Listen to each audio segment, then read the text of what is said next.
chronique, en fait, il y a eu la journée mondiale contre la douleur et du coup, il y a eu les résultats du premier baromètre de la Fondation Analgesia de recherche sur la douleur et il se trouve que 42% des Français, ce qui est énorme, affirment souffrir de douleurs chroniques selon un baromètre inédit.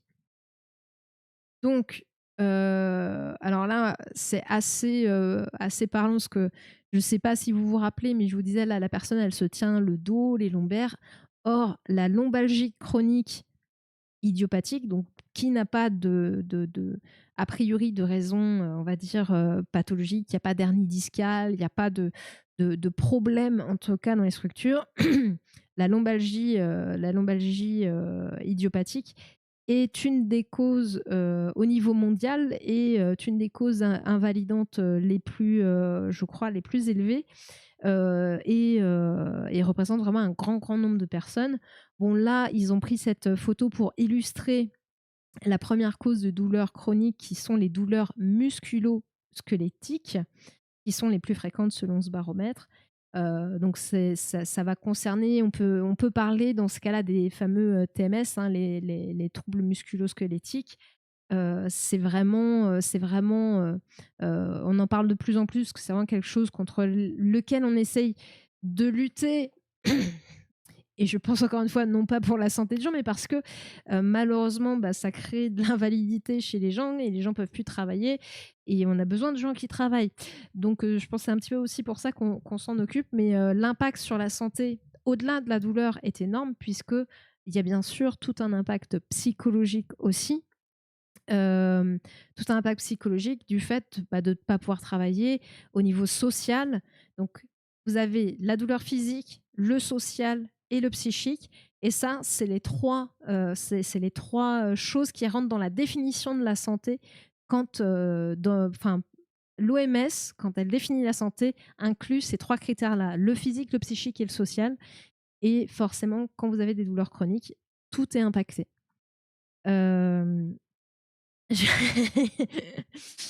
Donc voilà, là, les chiffres dont on va parler dans un premier temps vont vraiment concerner uniquement la France. J'ai peut-être zoomé un peu plus pour vous si vous voulez pouvoir essayer de lire. Vont concerner uniquement la France. Donc voilà, mais c'est un problème qui est quand même assez, qui est, je serais curieuse d'avoir les chiffres internationaux. Et à mon avis, c'est un problème international assez global.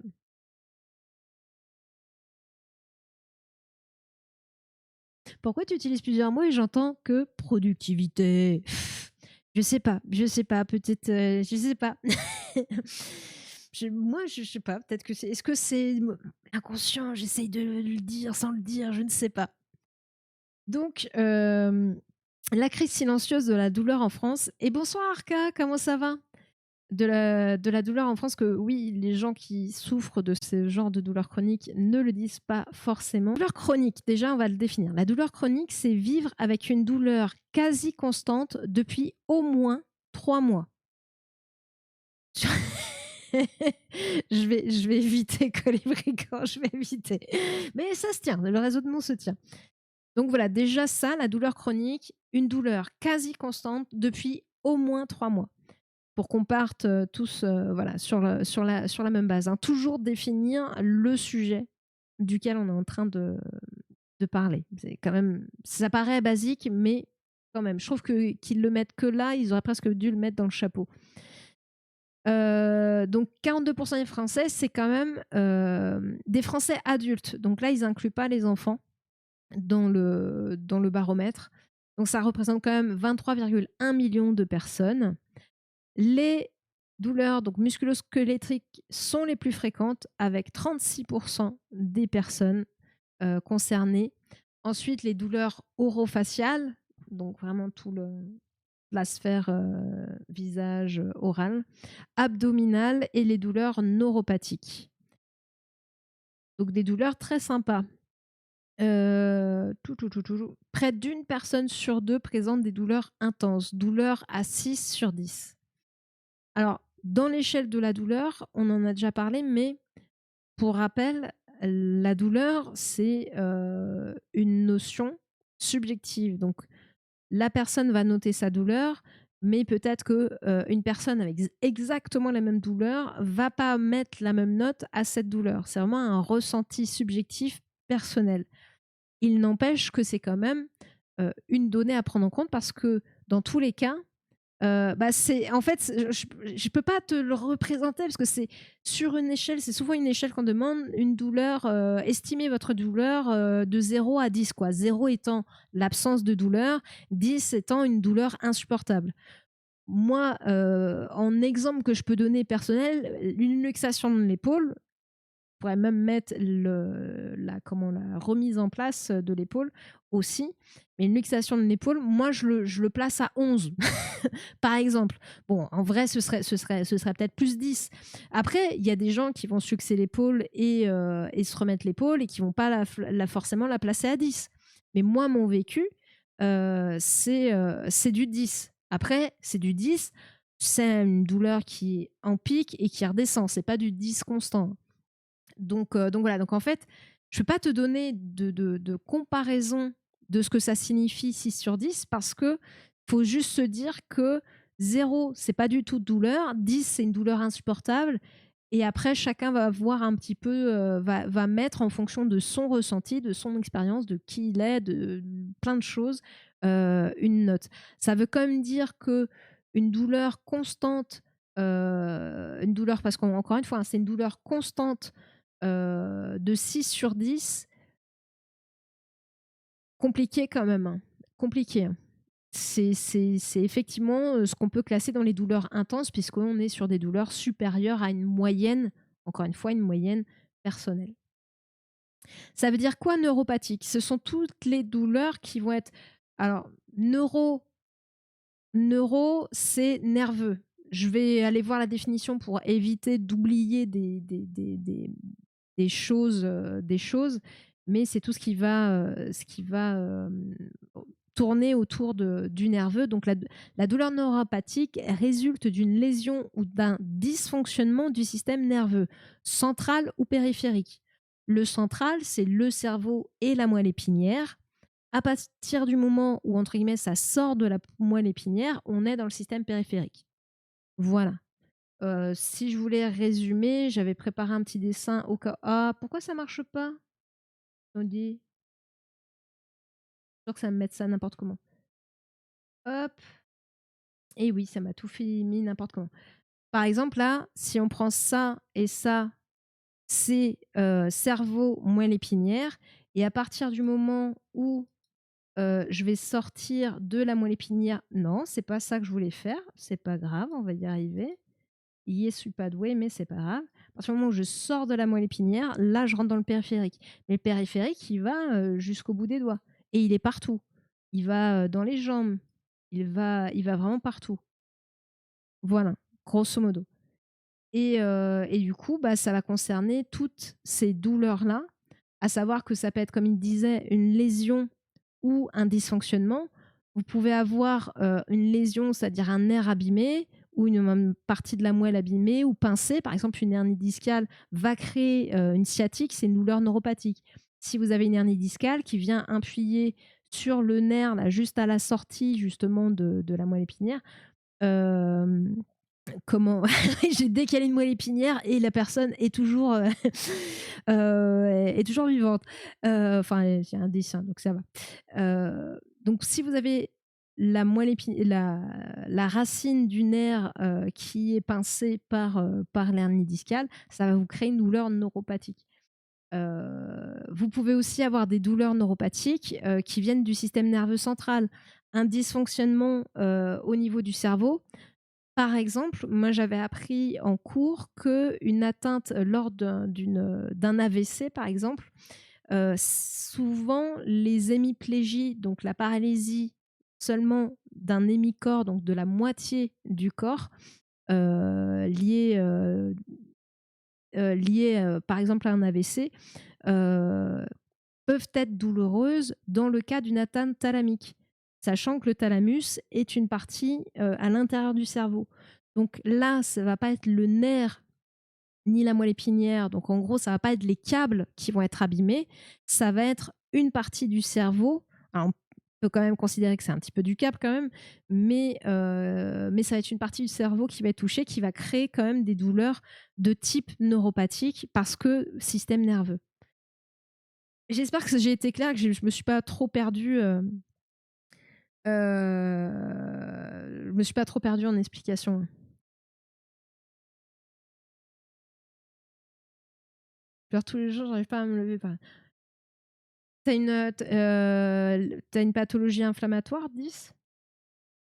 Alors, comme vous êtes quelques-uns à m'avoir parlé de ce que vous avez, à m'avoir dit ce que vous avez, mais pas tous. Après, t'es pas obligé de répondre, hein. Surtout, quand je pose la question, vous ne sentez pas obligé de me répondre parce que voilà, c'est votre vie perso. Voilà, si vous voulez, si vous sentez, voilà, vous répondez, mais sinon, il n'y a pas d'obligation, quoi. Parce que les douleurs matinales, c'est assez typique, assez typique.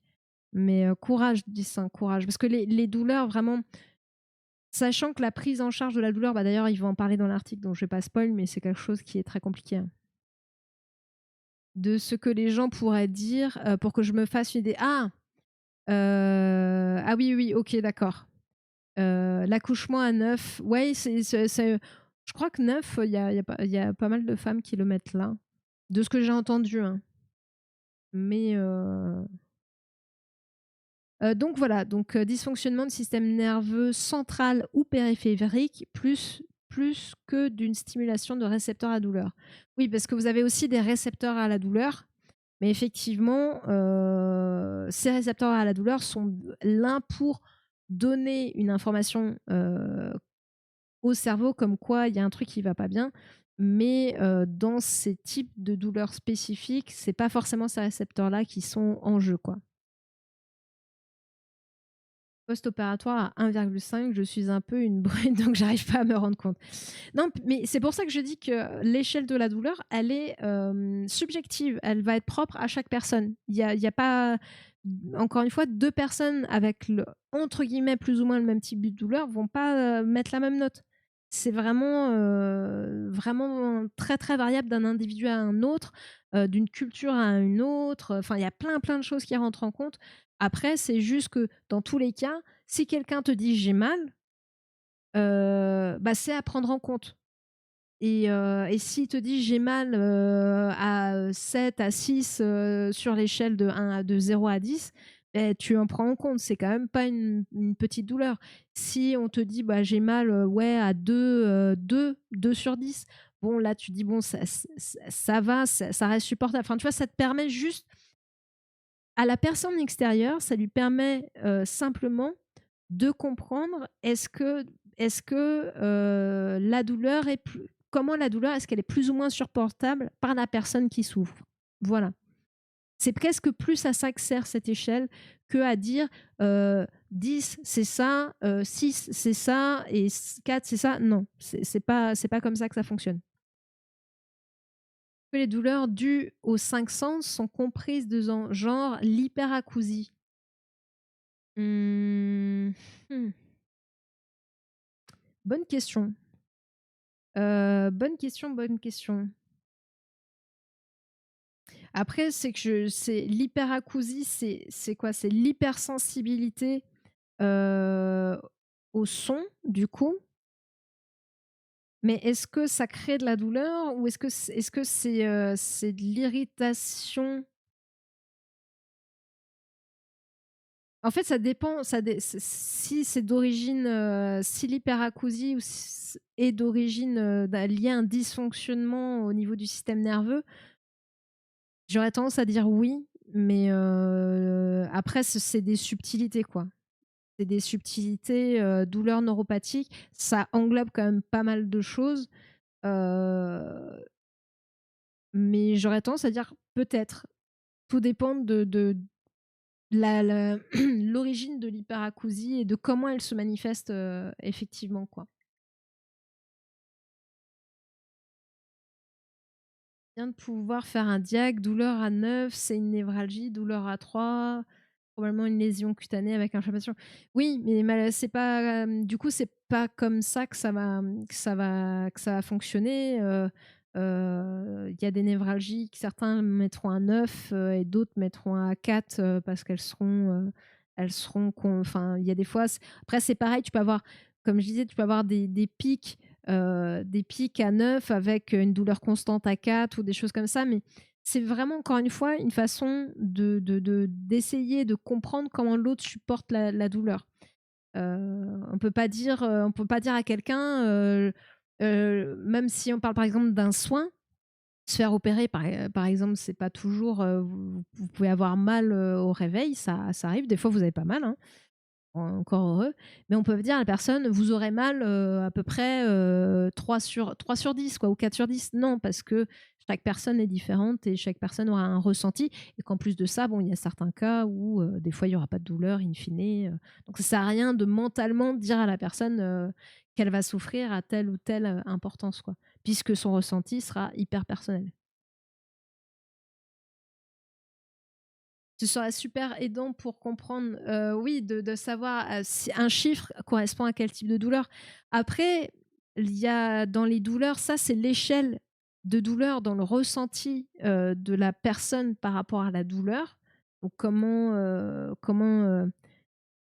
ouais, comment elles sont ressenties. Après, vous avez aussi des façons de décrire la douleur. Est-ce que ça pique? Est-ce que ça brûle? Est-ce que ça pince? Donc il y a d'autres mots aussi derrière pour venir qualifier une douleur et essayer justement de mieux comprendre d'où ça vient, d'où vient la douleur, quelle peut en être l'origine. Est-ce que ce sera plus une douleur type inflammatoire, type neuropathique, plutôt telle ou telle structure qui vont être touchées ou plutôt telle ou telle autre. Donc il y a d'autres vocabulaires autour de ça. Il ne faut pas s'arrêter uniquement à cette échelle de la douleur qui est juste là pour rendre compte d'un ressenti de la douleur, mais voilà, mais qui s'arrête à ce ressenti. Il y a d'autres vocabulaires pour compléter, qui permettent d'aider à savoir un peu plus ce qui se passe et quel peut être le problème, quoi. Le problème avec les douleurs persistantes, c'est qu'on finit par s'y habituer et à la mettre en arrière-plan et qu'on arrive plus trop à les chiffrer. Ça a longtemps été mon cas et ça recommence. Oui, je vois ce que tu veux dire. C'est genre, ouais, de toute façon, c'est le bruit, oui, comme tu dis, c'est un bruit de fond permanent et ça va être plus s'il y a une variation à la hausse, peut-être même à la baisse éventuellement, que ça peut interpeller aussi. Bah, là, dis donc, le bruit de fond, je l'entends plus vraiment. Mais plutôt s'il y a une hausse que là, ça va être perçu. Ah, je pense que c'est un phénomène certainement d'accoutumance ou dans cet ordre d'idées pour pouvoir essayer de continuer à vivre. Mais ça ne veut pas dire qu'il n'y a quand même pas, même si entre guillemets, tu arrives à t'habituer à la mettre en arrière-plan, elle est quand même là et elle pèse quand même. Et c'est pour ça que je dis que l'impact aussi sur le psychique et aussi sur le social, pour pouvoir gérer justement cette douleur, même si elle était habituée, même si elle est en arrière-plan, est quand même là, malgré tout. Donc après, plus réussir à pouvoir trop la chiffrer, ça m'étonne pas trop. Mais sauf s'il y a des pics ou d'autres types de douleurs rencontrées en périphérie du moment où on te demander de la chiffrer, qui te permettront d'avoir un comparatif. Mais ouais, ça m'étonne pas, hein. Et puis la chimie et le système nerveux sont pas si stables que ça. Puis bon, après un accident, quelqu'un qui ressent pas la douleur, on peut difficilement dire ah bah c'est bien, vous avez rien. Alors par contre, vous savez à qui est bah oui.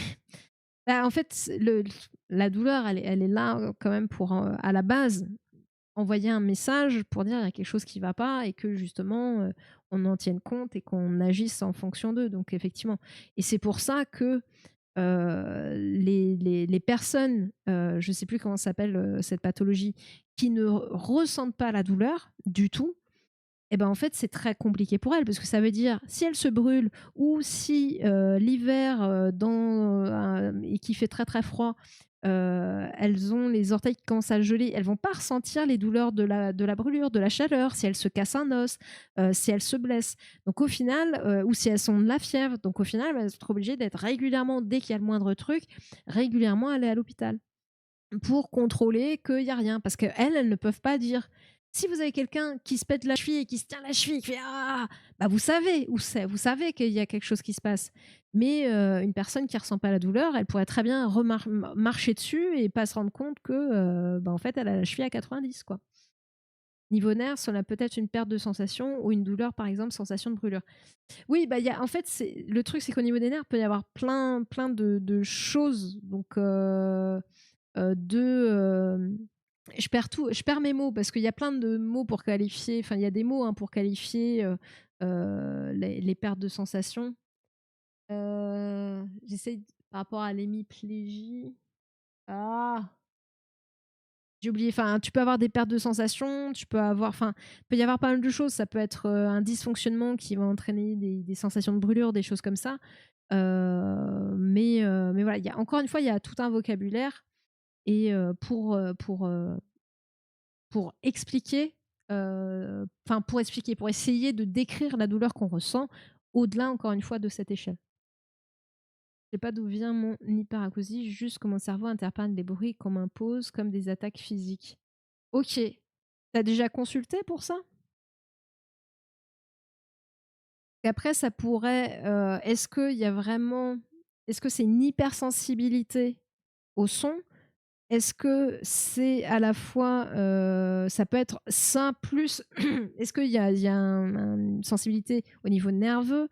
Est-ce que c'est une hypersensibilité au niveau cérébral?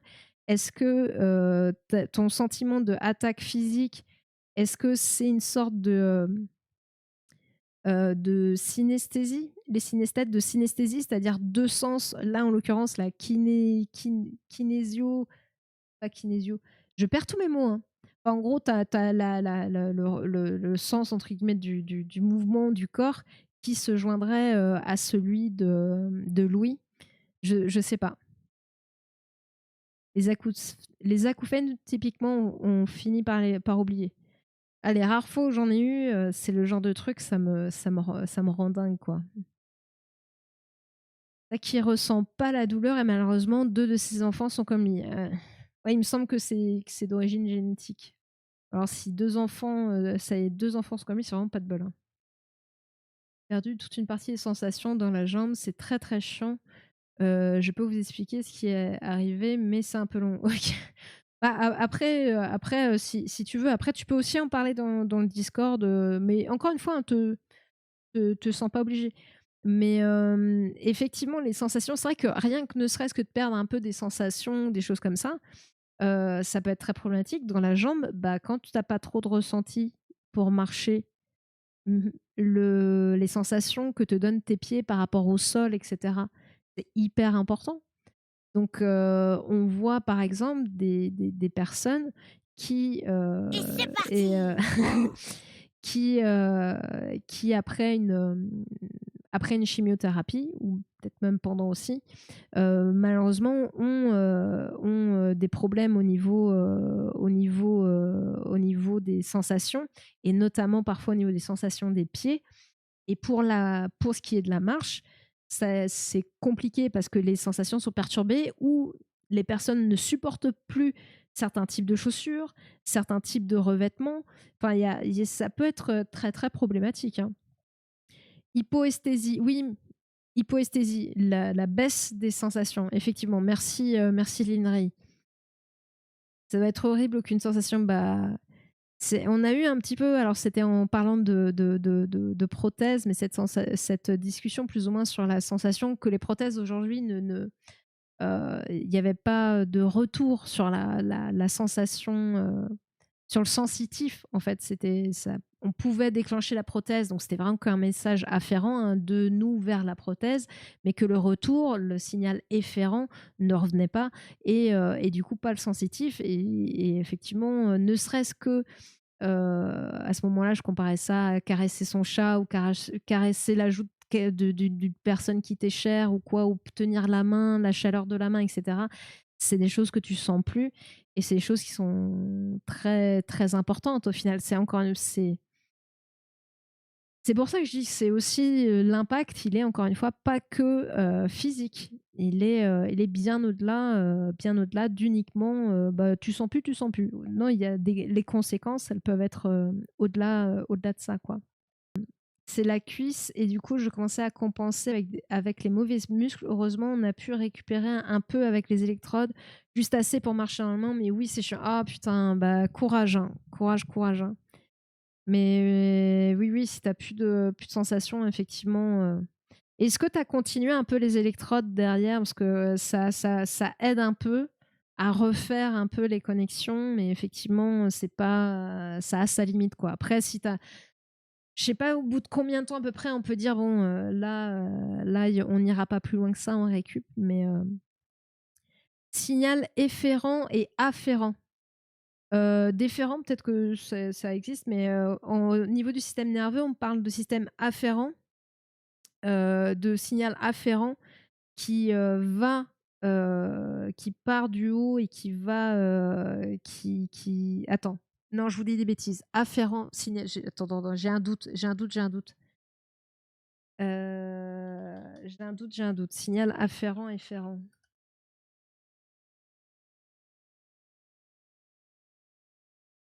Pour moi, c'était efférent. Les messages afférents transmettent des informations sensorielles. Donc, je vous ai dit des bêtises. Afférents qui transmettent des. En fait, c'est en me rappelant de mon truc mnémotechnique pour m'en rappeler, c'est le signal efférent produit des effets. Donc, en fait, le signal efférent est un signal moteur et le signal afférent qui va au cerveau est un signal comment, sensoriel, du coup. Messages afférents transmettent des informations sensorielles au système nerveux central, donc en gros, hein, grosso modo, au cerveau plus moelle épinière. Et en réponse, le système nerveux central envoie des messages efférents, donc pour produire des effets, pour effectuer les actions nécessaires. Désolée, c'est ma faute, j'ai mélangé les deux. J'ai mélangé les deux. J'ai été trop vite. J'ai été trop vite. Donc c'est signal efférent, le premier. Efférent, c'est celui-là. Allez, je reviens à l'article. De toute façon, l'idée, c'était d'en parler déjà de ces douleurs chroniques. Tout. Donc c'est inquiétant parce que vous n'avez pas de perspective de guérison et c'est inquiétant au point que certains de ces patients envisagent malheureusement de mettre fin à leur jour. Prise en charge insuffisante. L'enquête souligne que 36% des Français vivant avec une douleur chronique présentent un handicap fonctionnel modéré à sévère. 2 tiers des sondés témoignent aussi de l'absence d'amélioration, voire d'une aggravation de leurs symptômes sur les 6 derniers mois. 2 tiers, c'est quand même beaucoup, hein. L'efficacité de la prise en charge est questionnée, note ainsi la Fondation Analgesia.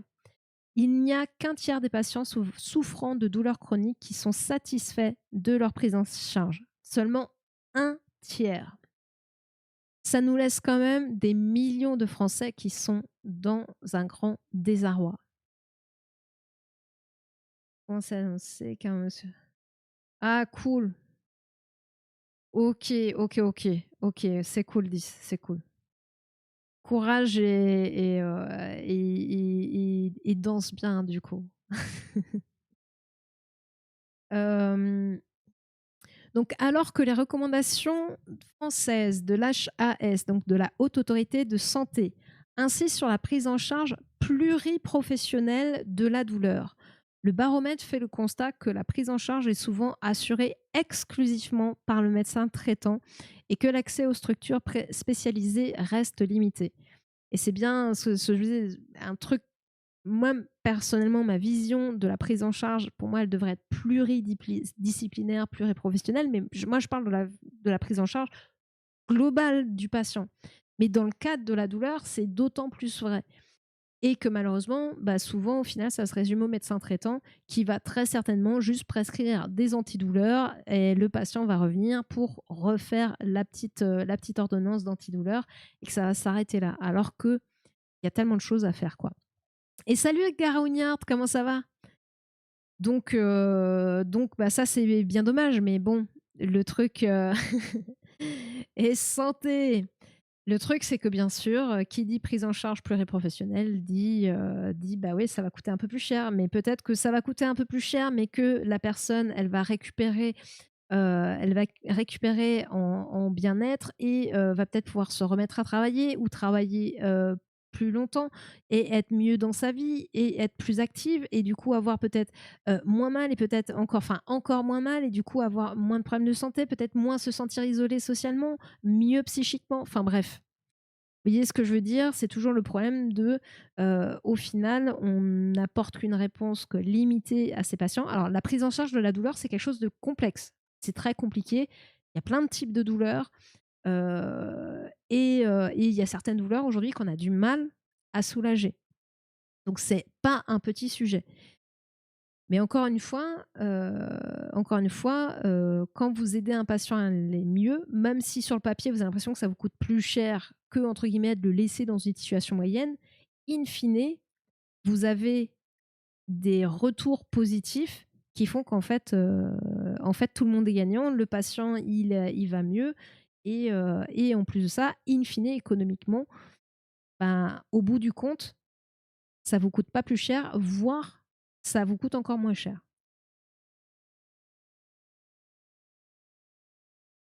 Ouais, oui, tu as raison, 10, hein, ouais. Respect à tous les gens qui vivent ces horribles douleurs sans traitement adéquat. C'est vrai, mais dans certains cas, même si on connaît la cause, on ne peut pas faire grand-chose. Coucou des douleurs neurologiques, par exemple. Ah bah oui, oui, c'est pour ça que je précisais que effectivement toutes les douleurs, la prise en charge des douleurs, certaines sont difficilement soulagées. Après, il y a la partie médicamenteuse, dont je dirai deux mots juste après. Mais il y a aussi il y a d'autres choses qui peuvent aider aussi à soulager la douleur. Et encore une fois, la douleur étant subjective, parfois, forcément, ça va varier aussi en fonction de votre état d'esprit, de votre santé psychique. Donc si on met en place des choses aussi pour s'occuper de la santé psychique, peut-être d'utiliser d'autres techniques comme de l'auto-hypnose, par exemple, j'en sais rien, hein, de la sophro ou des choses comme ça, enfin bref, des choses qui peuvent aider à une prise en charge globale pour ben, faire en sorte, non pas forcément d'anesthésier la douleur, mais qu'elle soit un peu plus sous contrôle et que le patient ne soit plus... parce que c'est toujours le problème, on a l'impression qu'on ne peut pas faire grand-chose souvent face à la maladie. Là, en l'occurrence, face à la douleur. Et donc, on est passif face à ça. De se sentir pouvoir devenir un peu plus actif, psychologiquement, c'est quand même une toute autre affaire. C'est quand même un sacré tournant euh, dans, euh, dans la vision qu'on a de sa pathologie. Je dis pas que on a moins mal ou qu'on va soigner comme ça, mais la façon de le vivre va être différente. Et c'est quand même pas un rien. Et en général, ça va aussi avoir un impact sur le ressenti de la douleur ou autre pour d'autres pathologies, quoi. Enfin, vous avez compris l'idée générale, quoi. Mais oui, oui, il y a plusieurs types de douleurs et c'est pour ça que c'est complexe à prendre en charge. D'où la prise en charge pluridisciplinaire, hein. Dans tes douleurs, j'attends toujours d'avoir une place dans un, mais la procédure est pas si simple et pas rapide. Bah, il y a aussi ce problème-là, oublie. Le nombre de places dans les centres de la douleur, les procédures, la rapidité ou non, enfin la lenteur, du coup, ouais, ça fait partie des choses compliquées. Mais enfin, des choses qui font que il y a certaines personnes qui vont abandonner l'idée, qui vont faire ah non mais laisse tomber. De toute façon, qu'est-ce qu'ils vont faire? Voilà, certains vont se dire qu'est-ce qu'ils vont faire? Si tu simplifies, enfin, mais c'est encore une fois ça, c'est des choses qui vont relever des orientations politiques et de la volonté politique à aller à amener, enfin, à aider à la prise en charge. de la douleur ou pas, quoi. Ni ça, mais c'est dans ma tête ou trouve un travail, ça ira mieux. Ouais, non, mais ça, c'est malheureusement, effectivement, ça fait partie des tristes discours de certains. C'est dans ta tête. Et c'est des choses qu'on dit souvent aussi aux femmes. C'est dans ta tête. Voilà. Mais bon. C'est vrai que c'est là peut-être un cercle vicieux. J'ai mal ou je sais que je vais avoir mal et du coup, cela amplifie la douleur. Oui. Et en plus, on a une mémoire de la douleur. En plus de ça. Donc, quand, enfin, l'entretien de la boucle douloureuse fait qu'on a malheureusement une tendance à avoir une douleur, alors que des fois on a mal, on a encore mal. Alors là, je parle pas forcément que des douleurs chroniques, hein, mais des fois on peut avoir encore mal alors que physiquement tout va bien, tout s'est reconsolidé. Enfin, par exemple après une opération, des choses comme ça, ou un traumatisme. Et tout va bien, mais on a toujours mal, et c'est souvent ce circuit de la douleur là qui peut être inscrit, qui s'est inscrit. Des centres contre la douleur, donc débordés, c'est ce que tu disais, oublie qu'il n'y avait pas de place. Face à ces défis, on observe un recours massif, 87%, à l'automédicamentation. L'automédication. À chaque fois, je veux dire médicamentation. Médication. On avait déjà parlé vite fait de l'automédication. Attention, j'ai envie de dire juste attention, parce que j'ai pas envie de refaire tout le speech, parce que sinon je vais encore redigresser. Mais surtout, soyez vigilants quand vous vous utilisez de l'automédication. Lisez bien les notices, connaissez ce que vous connaissez, voilà, connaissez bien ce que vous utilisez. Et quand vous ne savez pas, n'hésitez pas à aller en pharmacie demander des conseils, tout simplement. Et la mauvaise idée, l'automédication. En fait, c'est toujours pareil, c'est que ça dépend des situations. Par exemple, tu as un petit mal de tête ponctuel, un jour, tu prends un paracétamol, tant que tu respectes le dosage maximum, pourquoi pas? Encore une fois, dans un cadre ponctuel bien déterminé.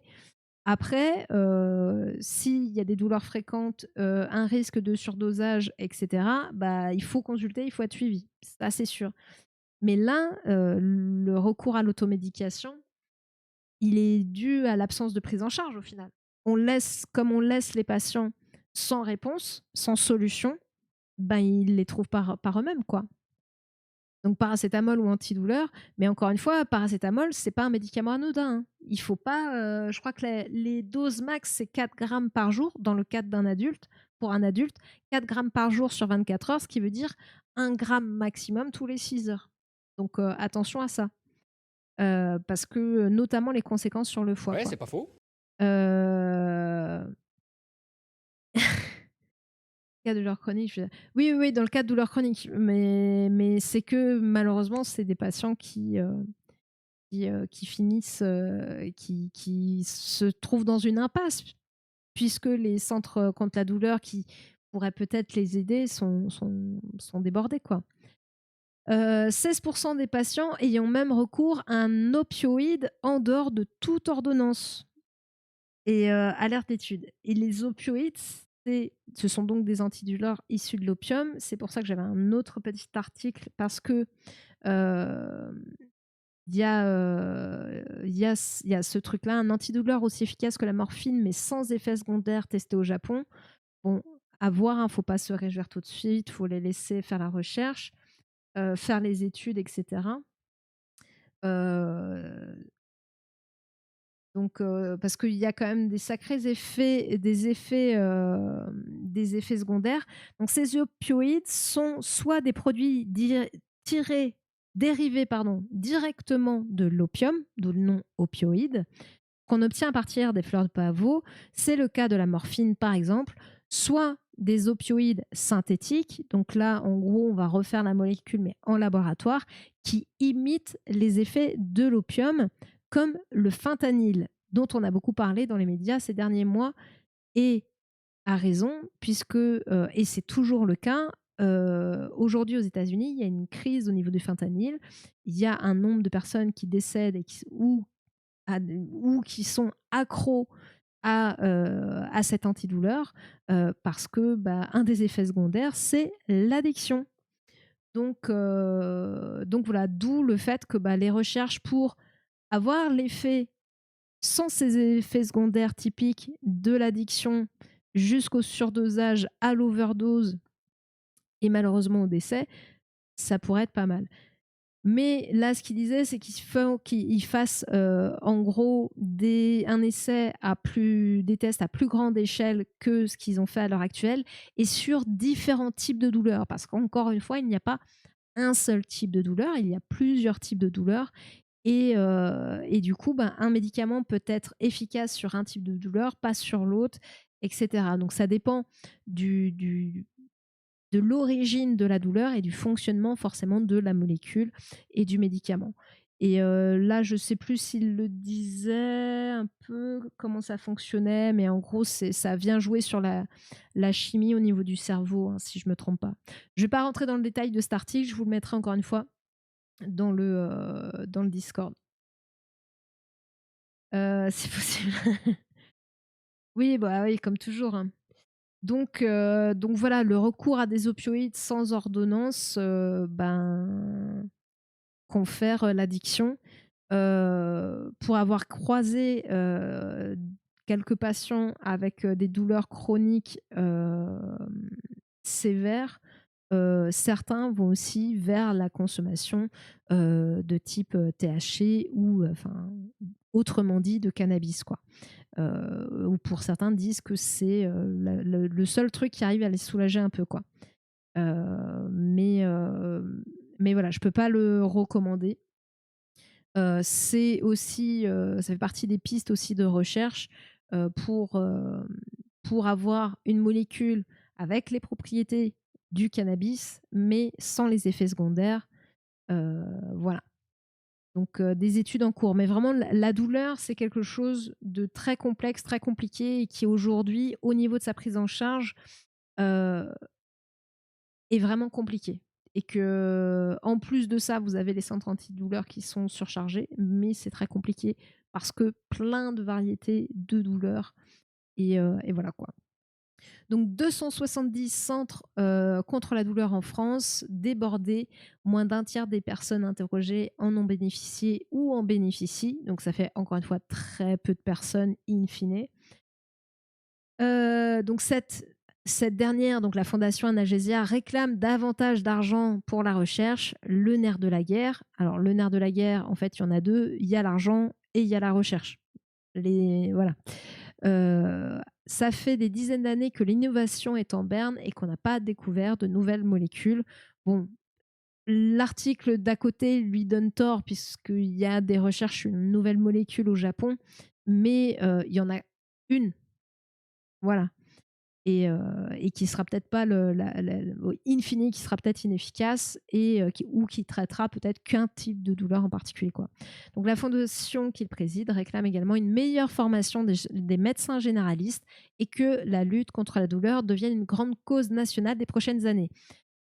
Enfin, moi j'ai envie de lui dire, ne souhaite pas que ça devienne une grande cause nationale parce qu'on a vu ce qui est arrivé avec les grandes causes nationales sous Macron. Rien. Voilà, voilà, ce sont juste des mots. Donc en fait, mais demande plus d'argent, de la recherche et tout ça, plus de moyens, ça oui. Mais voilà, se méfier de ça. Mais coupons dans leur budget ridiculement bas. Oui, voilà, on revient à ce dont on a parlé juste avant, qu'est le PLFSS. Et effectivement, la boucle est bouclée, j'ai envie de dire. On comprend pourquoi il n'y a pas de moyens et qu'il y a une mauvaise prise en charge. Après, ça n'explique pas tout, mais